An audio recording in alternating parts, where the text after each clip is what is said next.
नमस्कार दोस्तों, मैं हूं अनूप श्रीवास्तव और आप देख रहे हैं मेरा चैनल।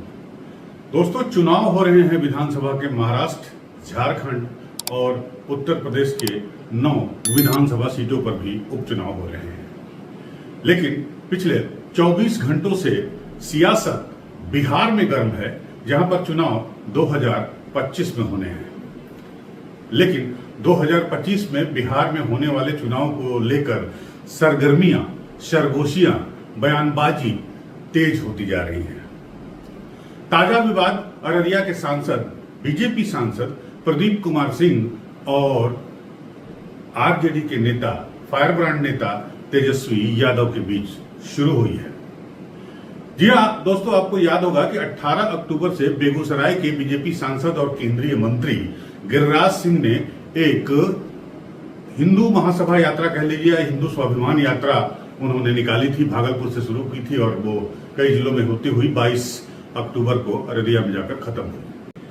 जब ये यात्रा वहां पर खत्म हुई तो वहां पर एक पब्लिक मीटिंग टाइप की ऑर्गेनाइज की गई और इस मीटिंग में मंच पर बीजेपी सांसद अररिया के प्रदीप सिंह के साथ केंद्रीय मंत्री गिरिराज भी मौजूद थे। और उसी मंच से अररिया के बीजेपी सांसद ने एक ऐसा बयान दिया है जिसने बिहार में सियासी तूफान ला दिया है, हंगामा खड़ा कर दिया है, जिसको लेकर तेजस्वी यादव ने भी एक पलटवार करते हुए ऐसा बयान दिया है जिससे लगता है कि आने वाले दिनों में ये वार और पलटवार की जो राजनीति है वो और तेज होती जाएगी। साथ ही साथ बिहार में इन दोनों के बयानों के बाद ऐसा लग रहा है कि कहीं न कहीं वहां पर सांप्रदायिक ध्रुवीकरण की भी कोशिश शुरू हो गई है। सबसे पहले हम आपको सुना देते हैं कि आखिरकार अररिया के भारतीय जनता पार्टी के सांसद प्रदीप सिंह ने ऐसा कौन सा बयान दे दिया, क्या कह दिया उन्होंने, जिस पर तेजस्वी यादव आग बबूला हो गए। पहले आप ये बयान सुन लीजिए। कोई बोलता है गर्म से को हम मुसलमान है, हमको हिंदू करने में क्या शर्म है। हम सबको कहते हैं इलेक्शन में भी कि अररिया में रहना है तो हिंदू बनना होगा,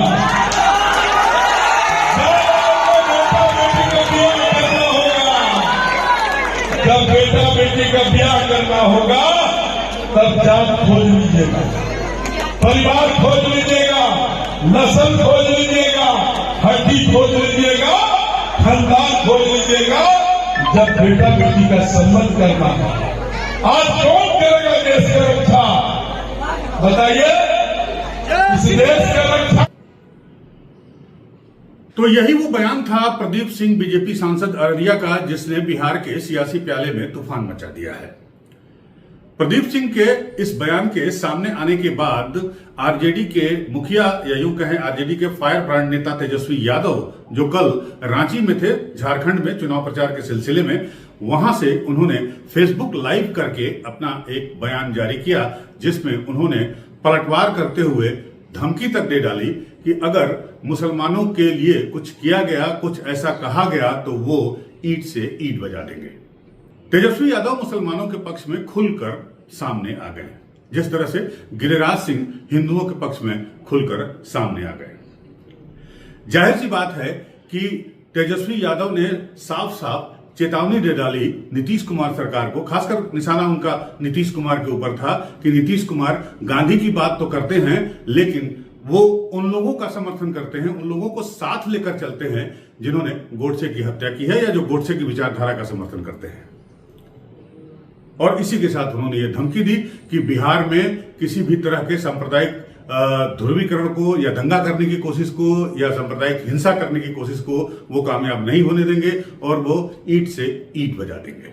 तेजस्वी यादव का के इस बयान के बाद जो है बिहार का जो सियासी पारा है वो और हाई होता जा रहा है और मुझे लगता है कि आने वाले दिनों में भी ये इस तरह के बयानबाजी जारी रहेंगे। तेजस्वी यादव का सबसे बड़ा वोट बैंक मुस्लिम और यादव हैं, खासकर मुस्लिम वोट बैंक, और जहां पर यह बयान दिया गया अररिया में, सीमांचल में, वहां पर मुस्लिमों की तादाद बहुत ज्यादा है। निश्चित रूप से तेजस्वी अपने इस बयान के बाद वो सोच रहे होंगे कि एक बड़ा वर्ग जो है वो उनके साथ पहले भी खड़ा था, अब और खुलकर खड़ा होगा, लिहाजा वो भी अब उनके समर्थन में खुलकर सामने आ गए। मुझे लगता है कि बीजेपी भी चुप नहीं बैठेगी, क्योंकि उसके पास भी बिहार में गिरिराज सिंह जैसा एक फायर ब्रांड नेता है, और इस फायर ब्रांड नेता ने अभी 18 से 22 अक्टूबर तक अपनी जो है हिंदू स्वाभिमान यात्रा की और हिंदुओं को एक करने की कोशिश की। बात करेंगे गिरिराज सिंह की भी, और गिरिराज सिंह ने यात्रा के बाद भी एक बयान जारी किया है, वो बयान भी हम आपको सुनवाएंगे। और उस बयान में गिरिराज सिंह ने एक ऐसी बात कही है आखिरी में, जिससे ये साफ जाहिर होता है कि बीजेपी और आरजेडी के बीच ये ध्रुवीकरण की लड़ाई या ध्रुवीकरण तेज होने की प्रक्रिया जो है वो और तेज होने वाली है बिहार में, और ये दिनों दिन तनाव बढ़ता ही जाएगा। तो सबसे पहले तेजस्वी यादव ने जिस तरह से नीतीश कुमार पर हमला किया, जिस तरह से वो मुसलमानों के पक्ष में खुलकर सामने आए, क्या बयान दिया तेजस्वी यादव ने, क्या कहा, किस तरह से धमकी दी या किस तरह से ईंट बजाने की बात कही, तो आप पहले तेजस्वी यादव का ये बयान सुन लीजिए। उसके बाद हम आपको बताएंगे कि गिरिराज सिंह का जो बयान आया है, उनके यात्रा के बाद जो बयान आया है, और गिरिराज सिंह जिस तरह से मौजूद थे मंच पर जब ये बयान प्रदीप सिंह दे रहे थे और उन्होंने सहमति एक तरह से जताई, तो इसके मायने क्या हैं और गिरिराज सिंह के बयान के मायने क्या हैं। लेकिन पहले आप तेजस्वी यादव का ये बयान सुन लीजिए। लेकिन इस बीच आप सब लोगों के बीच मैं एक महत्वपूर्ण मुद्दा लेकर के आया हूं। इस महत्वपूर्ण मुद्दे में आप सब लोगों ने देखा होगा कि जिस प्रकार से बिहार में माननीय मुख्यमंत्री नीतीश कुमार जी मुख्यमंत्री हैं और एनडीए की सरकार है, जिस प्रकार से गिरिराज सिंह द्वारा जो यात्रा जो चलाई जा रही है, या भाजपा के अररिया के सांसद ने जो बेहुदा बेतुका नफरत वाली भाषा का इस्तेमाल करते हुए दो समुदायों के बीच दंगा कराने का एक प्रयास और एक साजिश जो है, षड्यंत्र जो है वो चल रहा है।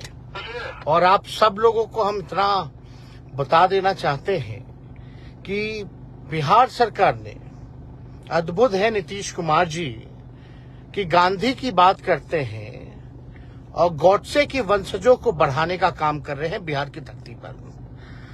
राष्ट्रीय जनता दल हमेशा से सामाजिक न्याय और धर्मनिरपेक्षता की पार्टी रही है। जो कुर्बानी देना पड़ा हो हम लोगों ने दिया है।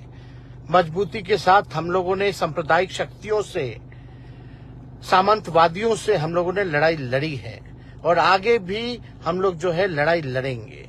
लेकिन नीतीश कुमार जी आज बहुत खुश हैं। आज महात्मा गांधी की बात करते हैं, लेकिन गॉडसो की जो वंशज हैं, जो आरएसएस जो है, उन लोगों को बढ़ा रहे हैं, उन लोगों को फला फुला रहे हैं। आप देखिएगा जिस तरीके से भाषा और जो इस प्रकार से सीमांचल के इलाकों में जाकर के एक प्रयास किया जा रहा है दंगा भड़काने की केंद्र मंत्री द्वारा। सीमांचल का इलाका पिछड़ापन है, वहां पर गरीब है, वहां पर दलित, अल्पसंख्यक भाई, पिछड़े अति पिछड़ों की आबादी है। लेकिन सीमांचल के इलाके में वो गरीबी की बात करने नहीं गए हैं, गरीबी मिटाने नहीं गए हैं, बेरोजगारी की बात नहीं कर रहे, बेरोजगारी मिटाने नहीं गए हैं, पलायन रोकने की बात नहीं कर रहे हैं, बल्कि सबसे ज्यादा वहां से पलायन है। महंगाई की बात नहीं कर रहे हैं, वो बात केवल कर रहे हैं कि एक भाई को दूसरे भाई से किस प्रकार से लड़ाने का काम किया जाए, हिंदू मुसलमान को जो है किस प्रकार से जो है लड़ाने का प्रयास किया जा रहा है।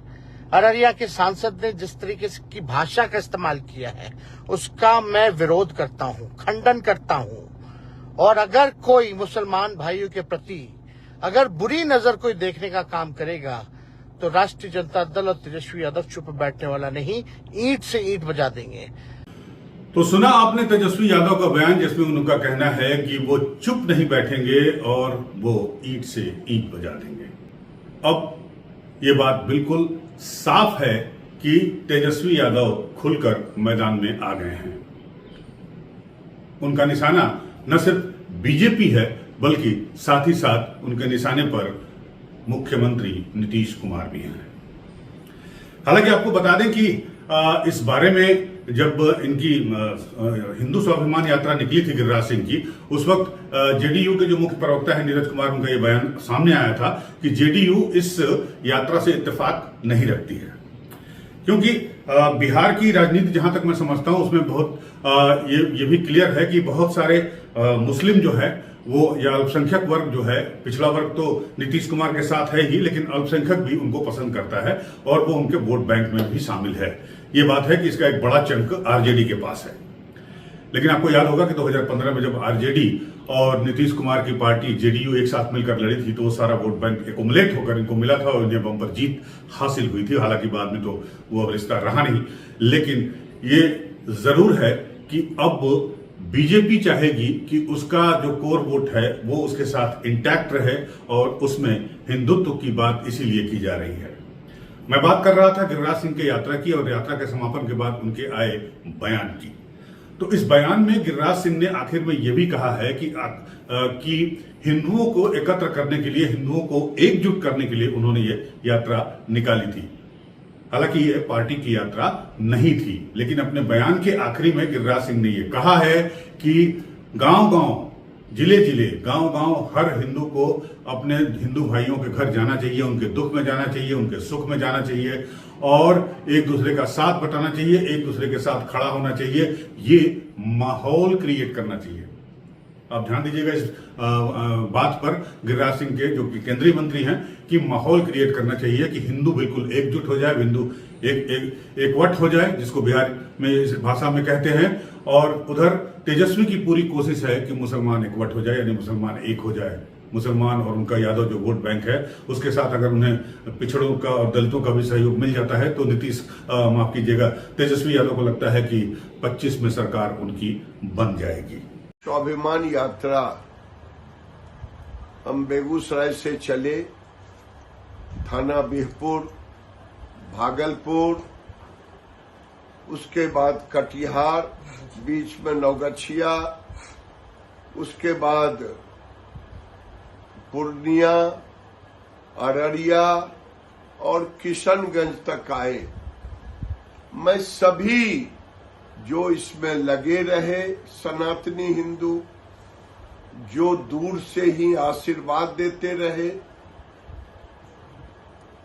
जिन्होंने बढ़ चढ़ के हिस्सा लिया, जिन्होंने चौक चौराहे पर हिंदुत्व की बात की, मैं सबों को कोटि सा धन्यवाद देता हूं। लेकिन जो सनातनी हिंदू ये हिंदुस्तान स्वाभिमान यात्रा में लगे, जिनके मन में ये बैठा हुआ, उनसे निवेदन है, अपने अपने जिले में गांव का यात्रा करने की जरूरत है।